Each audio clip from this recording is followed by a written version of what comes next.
Have you ever had your eye on something that you know you really need?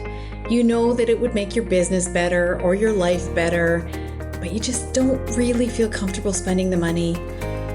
And you keep thinking, I should be able to do this on my own. If I just follow along and do all of the free stuff and binge the podcast and take all of the free events and learn a little bit more on my own, I'm sure I can figure this out. But if I can't figure it out, I'll just join next time. That's what happened with my last guest. She had been waiting behind the sidelines or along the sidelines for CBD.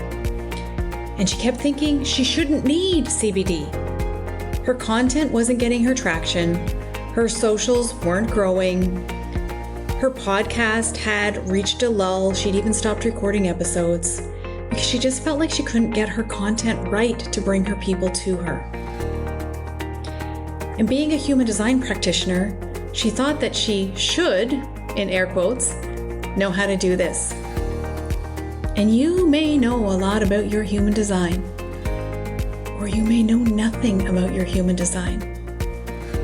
Either way, the Content by Design experience is going to show you how to speak from your soul to your ideal client's soul. How to remove the layers of conditioning that are on your voice so that you can say what you came here to say. Suzanne Arjona is a 6'2" emotional manifesting generator and a beautiful human. I had so much fun with her inside of CBD, and she really quickly became part of the community. Because once you're in the Content by Design experience, it's like the Hotel California. You can check out, but you can never leave. You can keep coming back through for live rounds. And Suzanne quickly formed friendships within that community. One of the biggest realizations for her was when we started to look at the lesson where we look at, are you designed for group work? Are you designed for one-on-one work? Are you designed for a mix of the two, a hybrid? And remember that in human design, nothing is a hard and fast rule, in my opinion. Nothing's black or white. It's all nuanced. And when we looked at the nuances of Suzanne's design, we saw that she's actually beautifully suited to one-on-one work. And all along, she had been trying to scale her business by offering group programs, because that's what some guru online told her that she should be doing. There are so many ways to scale your business. And one-on-one work can absolutely be a part of that if that's what suits for you. So listen in today. Suzanne is going to talk a little bit about her journey as a manifesting generator through many iterations of her business and how she's now creating the kind of content that she deems consistent, because remember, you get to choose what's consistent for you, and that's bringing her clients to her. She's feeling better in her business than she ever has, and really able to step into this role model phase of her 6-line profile. I think you're going to really like this episode, and I know when you join us inside CBD, you are going to love to get to work with Suzanne. Welcome to this week's episode of Unjaded. I have a super special guest for you today. Suzanne Arjona has been in the coaching and personal development space for 26 years. She's a certified human design specialist and the author of 3 books, which I definitely want to hear about. And her company is called Coaching by Design. So welcome here, Suzanne. Thank you, Vickie. I'm really happy to be here. I'm super excited. Yay. So tell me about your business. Who do you serve and how do you serve them? I work with women who tend to wear a lot of hats all throughout their life and get lost in the roles that they're playing, because they're playing these roles for everyone else and they tend to lose themselves along the way. And so I work with them to rediscover who they are and rebuild that foundation to be themselves throughout all of these different stages of their life. So you're speaking to basically every listener of the Unjaded podcast. Pretty much. Yeah. It's most women out there. We have a tendency to take on the roles and then lose ourselves in them because we just give ourselves to everybody else. Yeah. That's such a powerful way to put it. We give ourselves to everyone else. So your human design, you are a 6-2 manifesting generator, which Yes. means what to Em- you in your business? An emotional manifesting generator, which really meant a lot. But finding out that I was a manifesting generator really cleared a lot of things up for me. In my business, for the whole of the 26-ish years, I've always been doing a lot of different things. And everything was always shifting and growing and evolving. And I was always told, you need to focus. You need to pick a niche. You need to pick something that you're doing that you're going to be known for. Mm-hmm. And I couldn't pick just one. And so that was it. I was going to fail. Mm-hmm.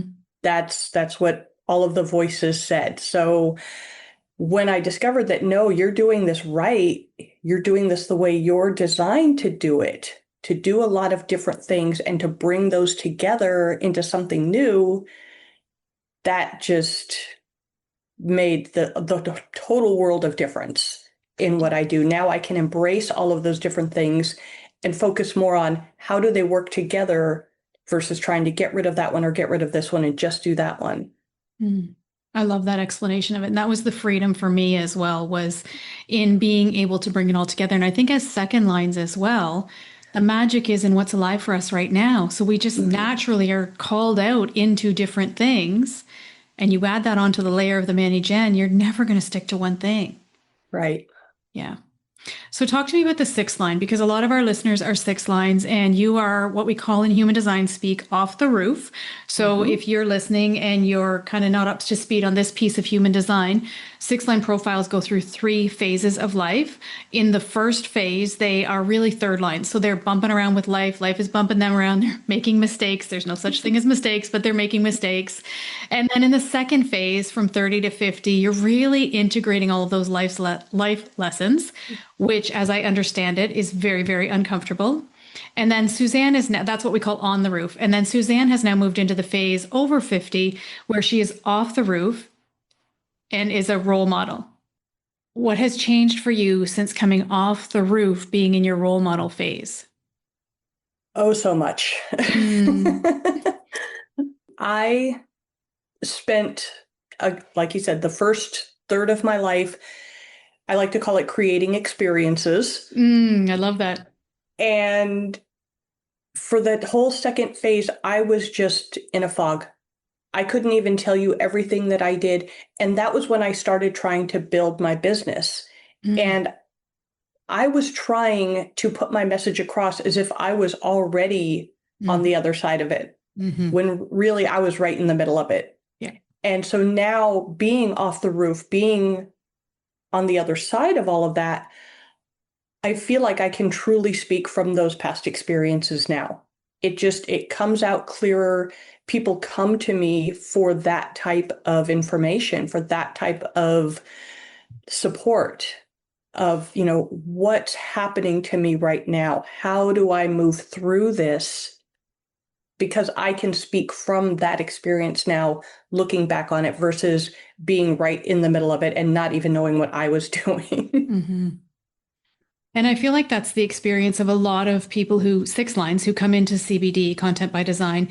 They come in and, there was one participant this round, and I'm going to talk to her on the podcast as well. And she was like really fighting me on it. The fact that you're talking like you're off the roof and you're on the roof. There's a different conversation. There's a different way that you need to show up in your business and in your messaging when you're on the roof versus when you're off the roof. And mastering that for six line profiles changes absolutely everything. Yeah. I wish I had known that back when I was on the roof and in that second phase there. Yeah. And there are gifts that you can offer in your messaging when you are on the roof. It's just that people aren't really ready to have you be that role model yet. Exactly. Yeah. And I understand as well from talking to lots of six lines that piece between 30 and 50, and I find especially between 45 and 52 is wicked difficult because you've got some planetary returns, you're coming off the roof, lots going on, yeah? Oh yeah, everything's going on. And it really, each one kind of sends you for a different type of loop. You just when you think you've kind of gotten settled into okay, this is where I am right now. This is where my life is right now. Boom, here comes Saturn return, or here comes, something, and you're just like, wait, where am I? What am I doing? And it's almost like being, I look to the elderly parents that we're working with right now and dealing with, who for a minute they'll just forget who they are, they'll forget where they are. And I'm like, I was doing that in my late 40s. Mm-hmm. So yeah, you really just kind of lose focus, Mm-hmm. or I lost focus very frequently. So, what do you say to six line profiles who are in that kind of discomfort of that phase? I feel like right now a lot of what I'm getting response from is, let's just take a moment. Mm-hmm. Let's Space. take a step back. Let's look at where you are. Let's look at what you're doing. Because I also tend to attract a lot of generators and manifesting generators in my business. And we're, go, go, go, let's do this, let's get it done. And sometimes you really do just have to pull back. Mm-hmm. Mm-hmm. And it's like, okay, let's stop, let's breathe. Here are some meditations. Let's work through this rather than trying to fight through it. Now, this episode that we're recording today is going to be airing in August. But at the time of this recording, I have just recorded an episode about giving yourself and your creativity space in your business. And it's so interesting that here you are saying the thing that you need most is to take a breath and to take a pause. Yeah. So, when did you write your books? What phase were you in when you wrote your books? So all three were during my second phase. And the first book and then the subsequent ones were really kind of journaling my own journey. Mm. The first book is, finding balance, finding truth. And it's all about trying to figure out what you're doing, what you want to be doing, and how do you get from point A to point B. Because that's where I was. I had no idea who I was, what I was doing, why I was doing it, why I was here. Mm. And so then it was funny, I actually created this as a course. It was back then, there was no Zoom. It was, it was an audio course. And so you'd get everybody on the phone line. And it was You have been at this a long time. a very long time. And so everybody would join in on the call, and it was 5 days. And it was 25 steps of basically figuring out where you are, where you want to be, and then the steps to get rid of what you don't need in your life and to replace that with what you do want in your life. And that was really my journey of, okay, what do I need to get rid of that's not serving me here, that's, pulling me down, that's not exciting me? Get rid of those things so that there's room to bring in the new things that I want to be a part of my life. Mm-hmm. And so that was book one. And I actually started that 1999, 2000 is when I started the course, teaching it as a course. And then it went into an e-course. I don't know if you remember those. Yeah. So then 25 steps went into your email, 25 days. And then I finally pulled it all together and created the book. And the book was published in 2012. So that was kind of a long thing. So then book number two, poof, the idea came up, Decluttering for Life, which kind of goes deeper into that getting stuff out of your life, not just the physical stuff, but energetic, even going so far as to how do you deal with toxic people and remove them from your life. And that took another 5 years. Even though the idea was there, it was outlined, but it still took 5 years before I finally just said, okay, boom, let's do this, get it out. I almost had book three at the 5-year mark. I had the idea at the beginning of that year, because up until that point, I didn't even know, is there going to be a book three? And I had this idea. I started outlining it out, and then it just went by the wayside. I can't even tell you what the topic was. I don't even remember. So 7 years later, I had this idea to do a mindfulness journal. And that was, again, for my own journey of stopping, pulling back, and being here, being now, and not trying to always see what's coming next, always worrying or being concerned about what's coming next or what's already passed. And it was really about bringing myself into the present. And so the mindfulness journal came up, and it's literally that. It's, prompts on each page for you to just write what comes up for you with these statements and bringing you into the here and now. And then I thought, well, hey, manifesting generator, why not do something else? So we created a card deck to go along with it. Of course you did. Because why not? There's all these new tools out there now. So that came about along with the book. Yeah. And it's also very 6-line. Like in each of these books, I'm like, oh my gosh, you're using your 6-line all the way through and bringing people on your journey. So we will link up those books, links for those books for you to grab them in the show notes. If you want to check out Suzanne's world and her work more, we're going to absolutely link those in. So I would love to shift gears with you a little bit here, because you were in the last round of Content by Design. Yes. So I want to talk with you a little bit about your experience, because we are getting ready to go into the launch for the next round. And it's always helpful for people, for listeners, if they can hear someone else who's been there. So we haven't curated any of these questions. If you're watching or listening to this, it's just two manifesting generators bouncing off of each other in the room. But one of the questions that I did write down is that you joined months before we started. You actually got in like on an early bird special that I did, I think 3 or 4 months before the course actually started again, the program actually started again. How did you know that you were ready for that round? It was really, well, it's funny. It was just a gut feeling. Mm. I had passed up on the previous round because I had been following you for a while, and I just knew I wasn't ready for that previous round. And that round ended, and I'd been thinking about it. And then the early bird came up, and I'm like, perfect timing. This is it. But I had to sit on it. I'm like, am I ready for this? Am I financially ready? Am I emotionally ready? Do I have the space in my life for this? And so I sat on it for a while, being the good emotional authority. And it was still there, and it was there loud and clear and strong. And I'm like, okay, I have to do this. And so, when that early bird came up, I'm like, yeah, this is my sign. Jumped in, and I was just chomping at the bit those whole next few months. Like, out in the Facebook group, and it's like, okay, what can I glean? What can I start working on now? Yeah, because I think you got access to the bonuses right away, I think. I hope. Yeah. Yes. Yeah. Okay. So can you define ready? If someone's listening in and they're like, oh, I've been watching this, I've been seeing these launches, I've been doing the master classes, I've been in her world, because people stay in my world for a while before they buy, typically.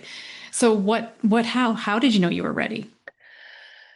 It was more of a feeling for me. It's not like I was in a certain place in my business, or I had, achieved this or accomplished that, so now I'm ready for this next. It was like, I think for me, it was more of the realization that I am stumbling along, and I've been stumbling along with this for so many years. I need to nail it down. And your message is very clearly, we are going to get you nailed down in your business. And that was what I needed. I needed that, not another template, not another theoretical, this is how in 2025, this is how we're doing business. Yeah. And it changes every year. It's like, well, yeah. It wasn't that. It was very concrete, and I need very concrete.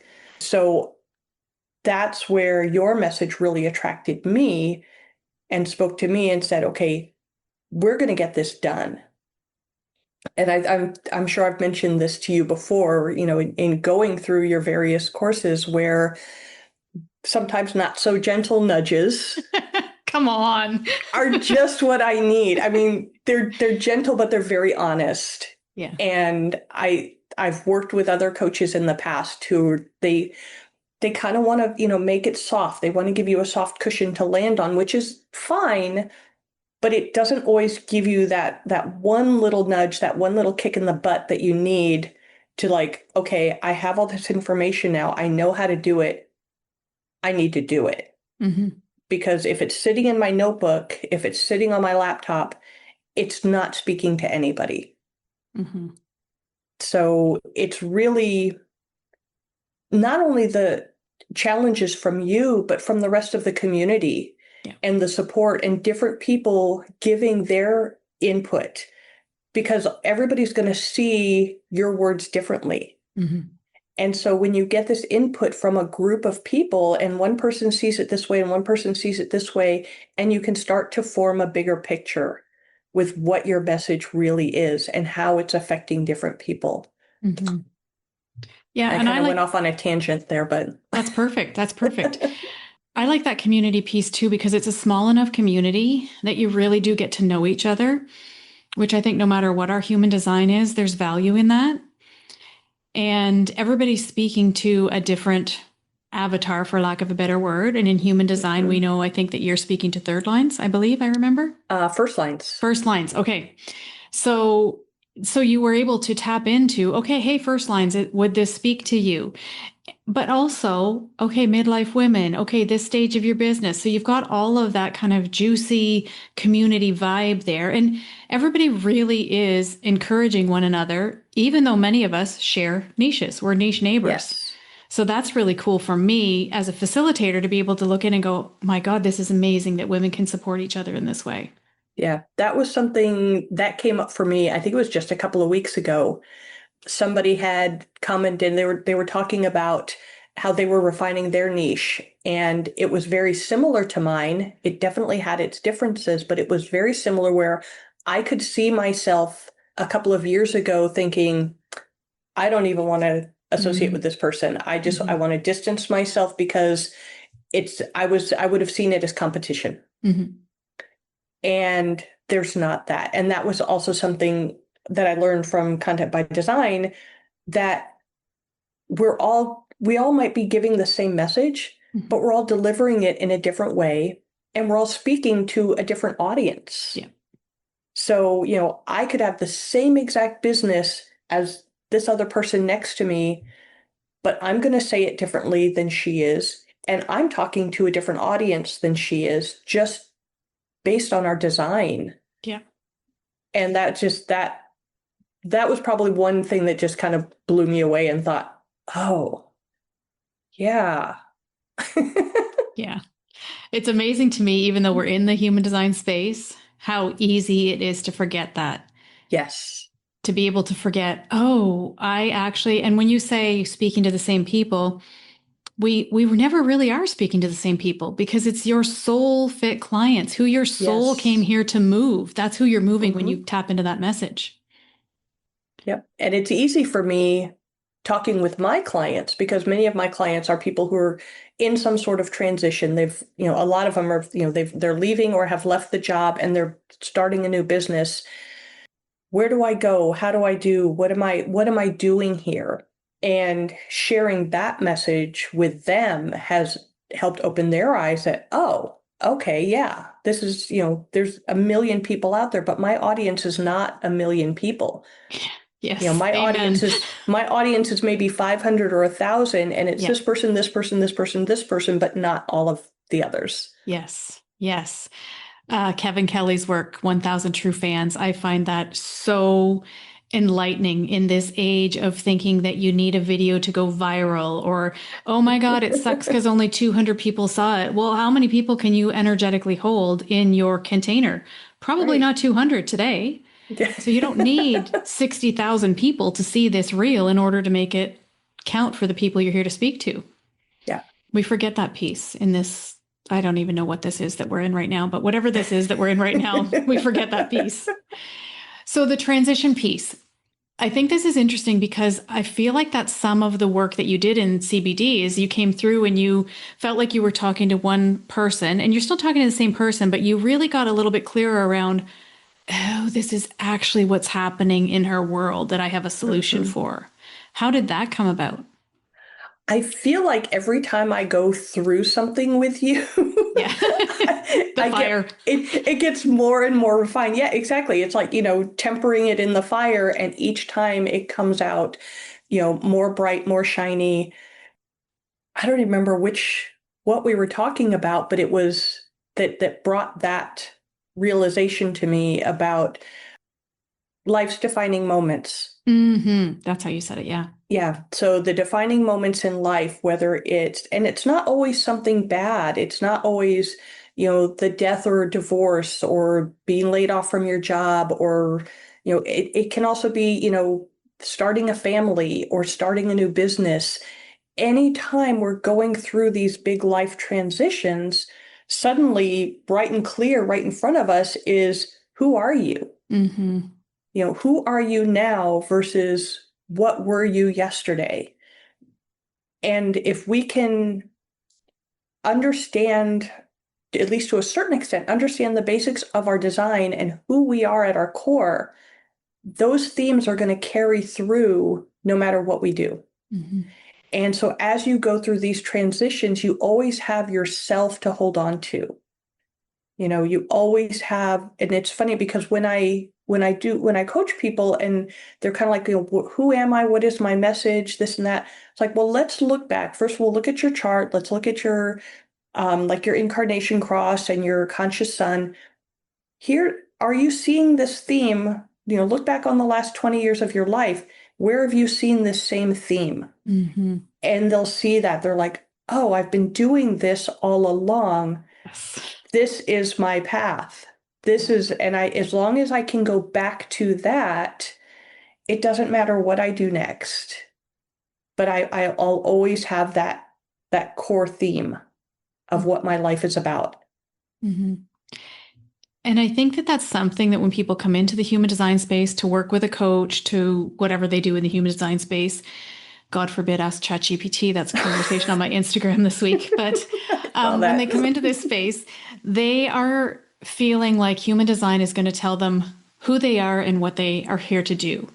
Right. Or, they look at their incarnation cross and they'll be like, tell me my purpose.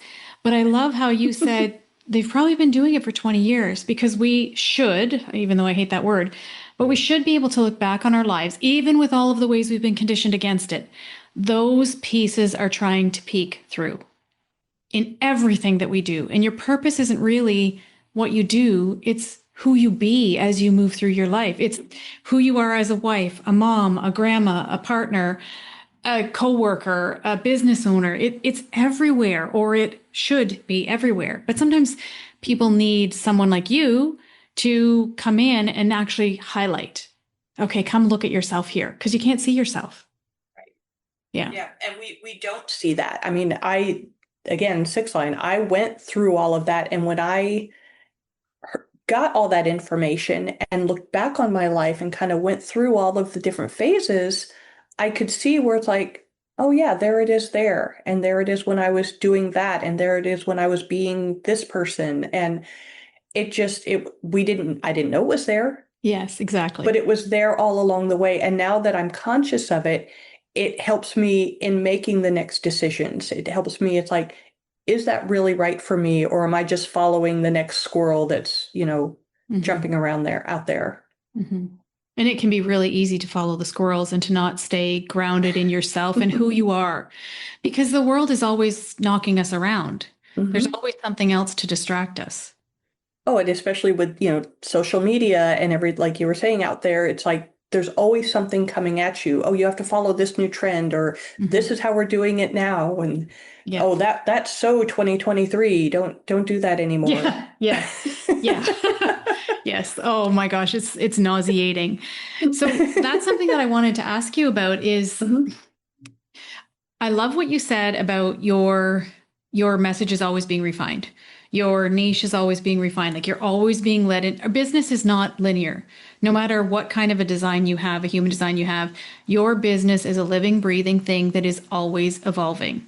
Yes. And mine is as well. Every time I go back to the drawing board, I'm like, okay, so how can I deepen this message? How can I make this more representative of what the experience actually is with me? Because that's the thing. We don't want to have one thing front facing, say in our social media, show up as one person, or in our launches, show up as one person. Then people get in the room and they're like imagine if I wasn't fiery in my launch, people get into the room with me and they're like, oh my God, she's actually pretty blunt, or she actually, whatever it is that I am, I don't know. They tell me it's intense, but you want to show that in everything that you're doing. So, Vickie, circle back. What is the question? The question is, lots of times people come into CBD thinking that it's going to help them write social media posts. And you're laughing. What actually do you do inside CBD? It can end up as helping you write social media posts. It helped me a lot. But ultimately, it's really defining your message. It's defining, whether you're writing it on social media or talking to your clients or how you're building your business. It's really refining who you are and what you're here to do.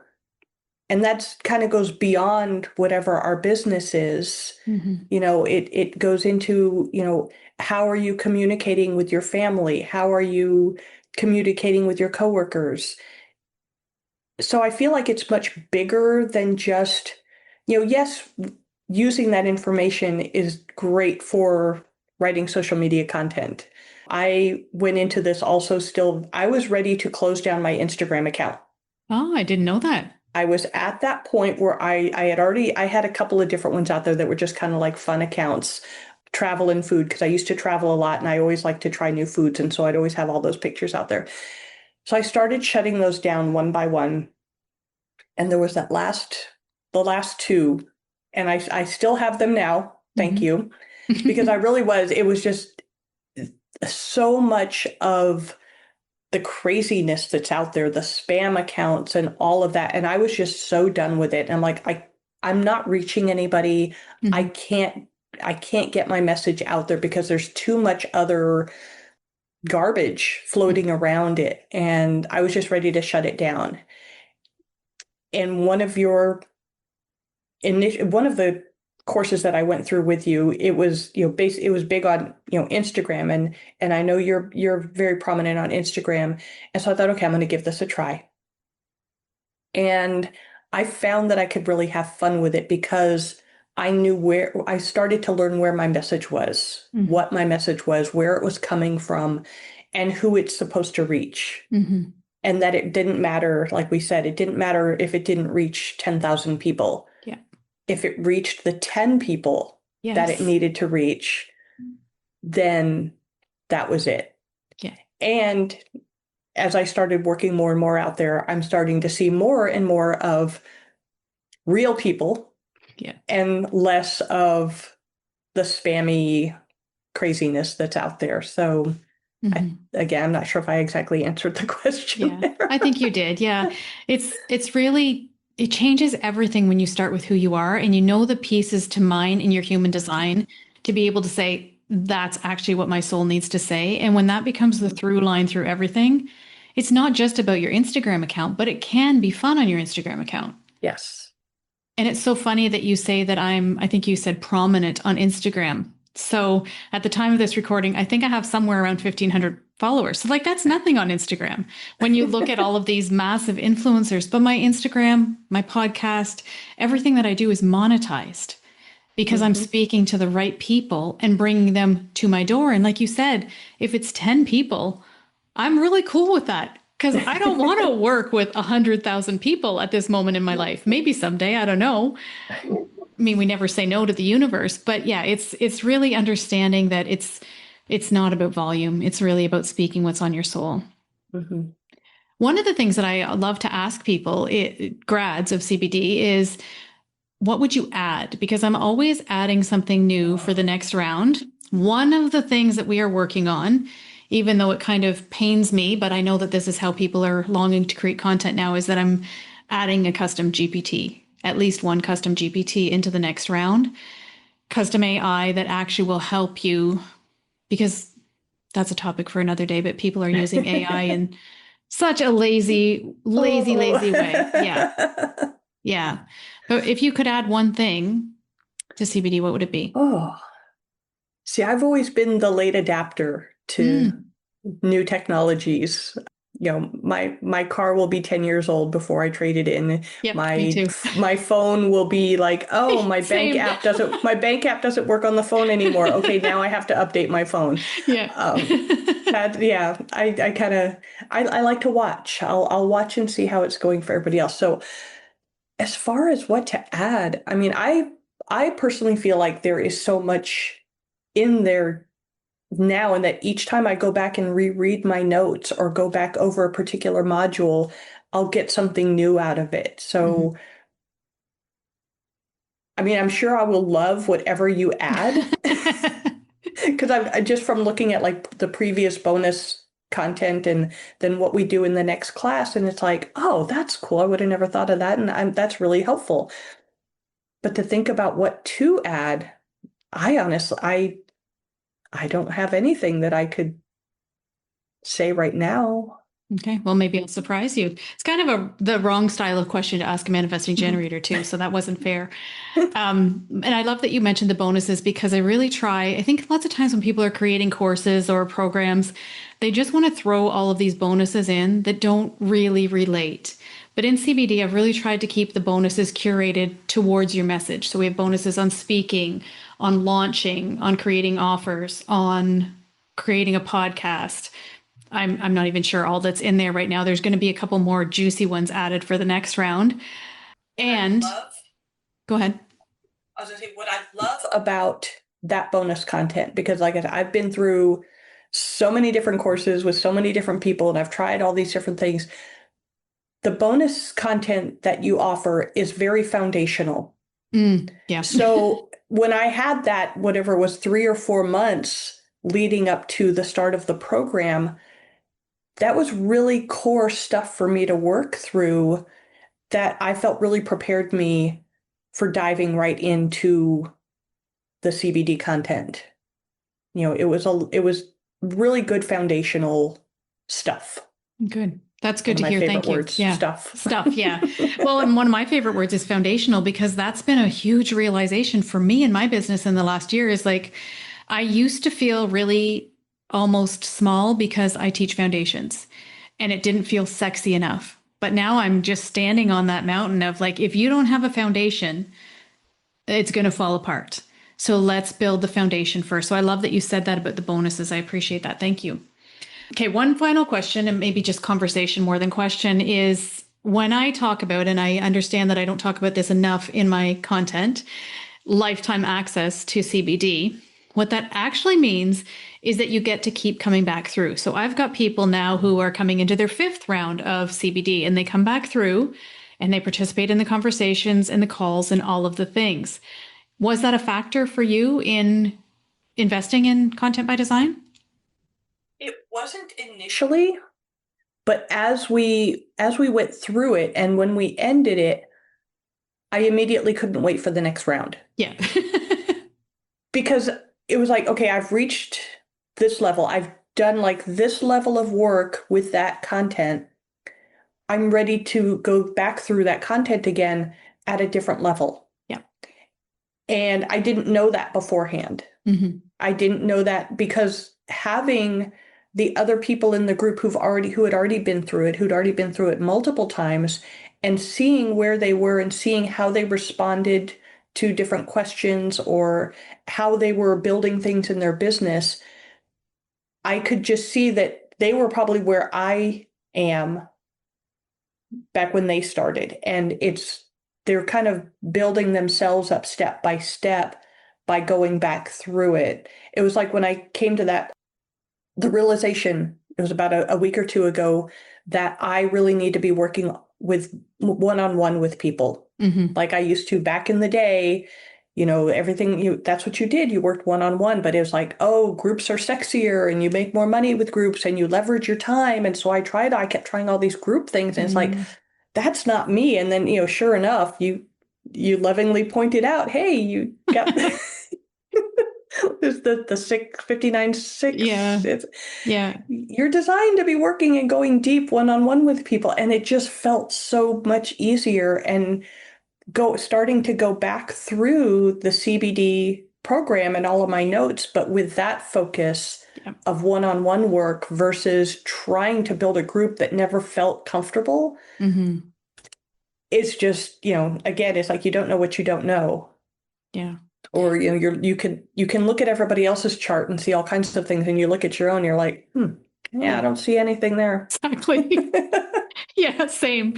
Same. It's such a gift when somebody else looks at your design and sees something. Yeah. And And then I you're think like, that's, dope. yeah, how did I miss that?